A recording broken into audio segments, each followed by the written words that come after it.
The devil is considered to be against the gods. This friend knew it well, but he still summoned it. However, put the evil thing aside. She's so pretty. This guy is Alto, a student of the Magic Academy. At the end of the first year, Alto was still unable to make a contract with the demon country despite all his composition points being very high. To enter the second year, you must sign a contract with a demon country. The teacher told Alto to finish it by tomorrow morning or else he would study again. Her friend Lilia rushed over to ask about Alto's situation. When she heard that he was going to have to go back to school, the girl picked up a stone and tried to hit the teacher. Alto quickly stopped him. There's still time until tomorrow morning, he'll try harder. Alto went to the library to think if there was something he hadn't tried yet. While contemplating, a book fell on his head, and Alto took it home. It was indeed a summoning book. It's a bit old but still enough for Alto to draw a summoning circle. Alto mumbled, how the heck did it work this time? The thing he summoned didn't look like a human at all, and he wasn't even wearing any clothes. The other girl promised to do everything he asked. Embarrassed, Alto shouted his request to become a demon and succeeded. In exchange, she asked for some of Alto's magic power. She introduces herself as Vermeil the human who calls her the devil. Alto urged her to go get dressed and tell Vermeil everything. She laughed because there was so much magic in Alto that no demon country dared to approach Alto. Alto now wondered about the devil's identity. The teacher teaches that demons are the bad guys. Vermeil could have instantly killed him, but she'd been sealed away in that book for so long. Being Alto's messenger was too good a price to pay for her freedom. The next day Alto took Vermeil to school. I didn't believe it at first, but looking at their contract, I was surprised. Back to their seats, Vermeil kept hugging Alto as the teacher reminded them. Vermeil argued back, weren't the other students holding their magic messengers as well? Lilia was bitter when she saw Alto with another woman. She ran after Alto and asked him to challenge him. If he lost, she had to give up this demonic messenger immediately. In return, if Lilia loses, she must also obey Alto. The match took place high above. The Ghostland was allowed to participate in the battle. Lilia delivered the strongest blow. Vermeil was not afraid. Taking the full blow, she was still able to stand. Now it's her turn. Vermeil beats Lilia, who is officially defeated. Regarding the request for the loser, Alto asked Lilia to befriend Vermeil. Alto was very happy at night. He thought making a contract with the devil would be scary. Vermeil sneered, explaining that the others weren't happy at all. Some people couldn't stand their strength, others lacked magic power and died. Alto has a lot of magic power, that's why he has this characteristic. Episode 2. The next day Alto takes Vermeil to school again amid the envy of the boys. At this moment, someone's flying dragon ghost lost control and rushed towards them. Vermeil was not afraid at all. She flicked her fingers and the flying dragon flew away. We all went to the hall together because today was the first day of the new term. However, no one would listen to the principal. The boys focused all their attention on Vermeil's soul, leaving Alto breathless. As the ceremony ended, Lilia ran after Vermeil to blame. The second-year subjects are much more difficult. After school, Alto was about to leave when two brothers came to him. It turned out that the other dwarf was the owner of the dragon that was beaten by Vermeil this morning. He came here to challenge Alto. They are members of the Dragon Nightclub. Of course, Vermeil wasn't afraid at all. Meanwhile, Alto had turned around and used freezing magic to take this opportunity to escape. The boss was angry and wouldn't let Alto do that.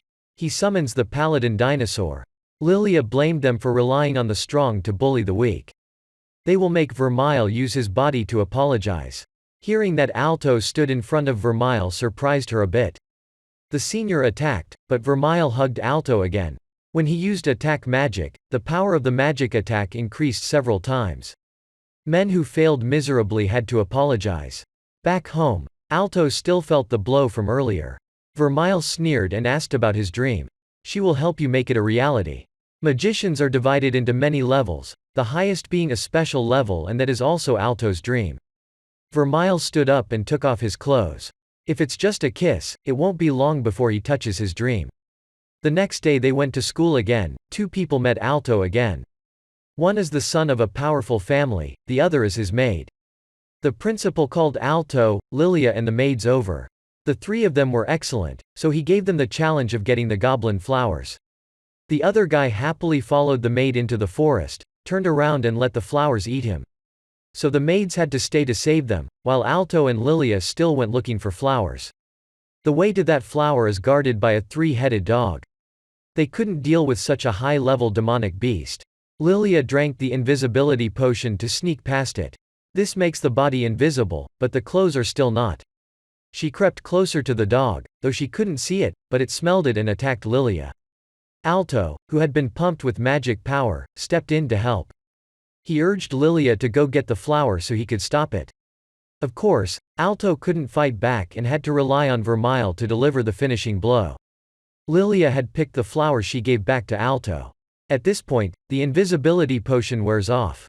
Alto was startled and sent the flower flying to the rightful place of the maid. So she became the head of the student body. Episode 3. Vermeil is happy to eat sweets. It's been hundreds of years since she was sealed. Seeing Vermeil so happy, Alto felt guilty that he didn't know anything about her. Suddenly the students looked up at the sky. The entire troop of dragon knights marched past them led by the guild master Chris. Vermeil invited Alto to have a bite. He happily agreed and then they went to exercise together. Listen to the young master talking about the Dragon Knights Guild. Chris is a very bright person. She founded that association and she is also a gold badge student. Lilia also had to submit to this achievement. There are 5 people in the student council. They are all talented people who are about to go platinum. Even the professors dared not touch them. Alto was extremely jealous to hear that.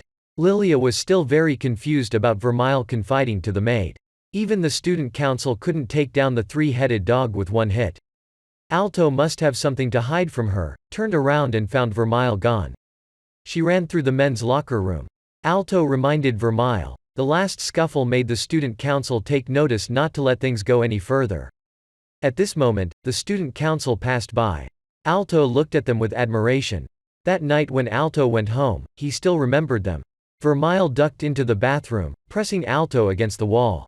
She's a magician whose job is to make him stronger, so she'll take care of this.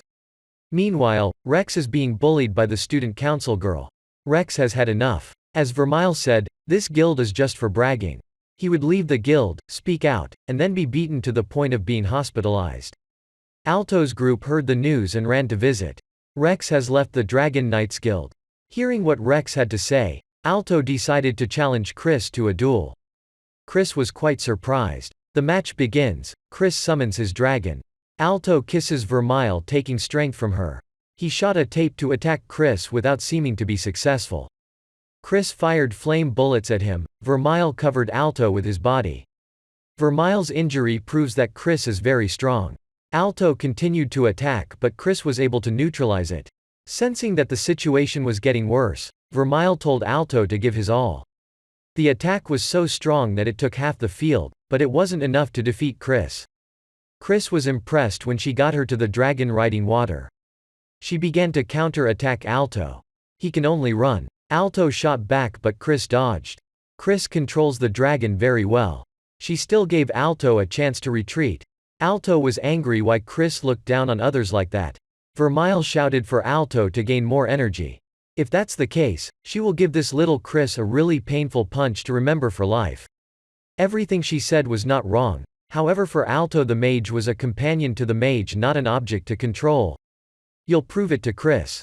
Both of them burst out with magic power to deliver the final blow to Chris.